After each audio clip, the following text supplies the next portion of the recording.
How you going, guys? This is the Mazda 1000 Ute with a 12A conversion.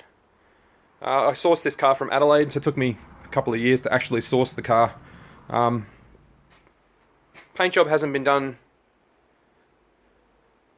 in its entirety, but the body is actually quite clean. It was dry stored in Adelaide for years, so it's all original. Hasn't been pulled apart. The paint, for me, I guess you can leave it as is. I've had it like this for a couple of years, but you know, that's one thing I guess I wanted to fix on it. But it's a good clean shell.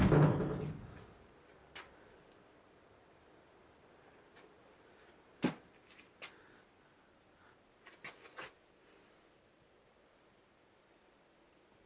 has the original interior, the bench seating. I think they've probably been reupholstered at some stage.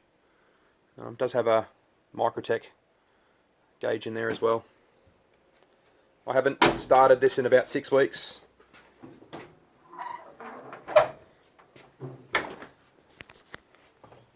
As you can see, it's cold.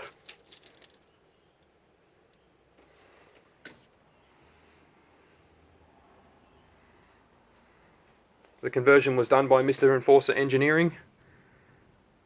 He mainly does rotary engines. He makes them himself, rebuilds them, and does everything else.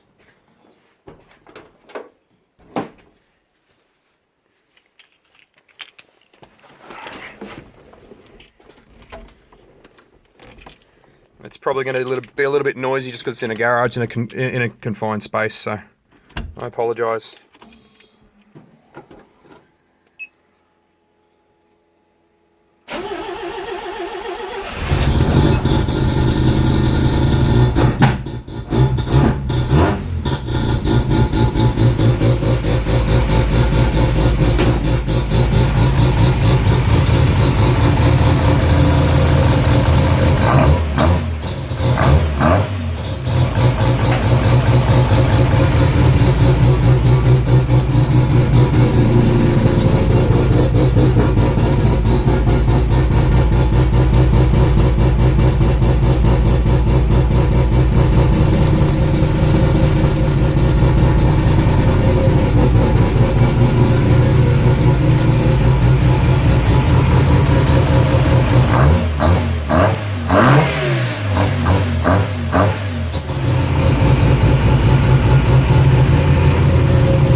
Hasn't done all that much driving since I had the conversion done. Probably about 1,000 or 1,500 k's, but just having a little bit of fun occasionally. But sorry, I won't be able to show you the other side of the car just because it's boxed in and we're just in the process of moving house. Thanks.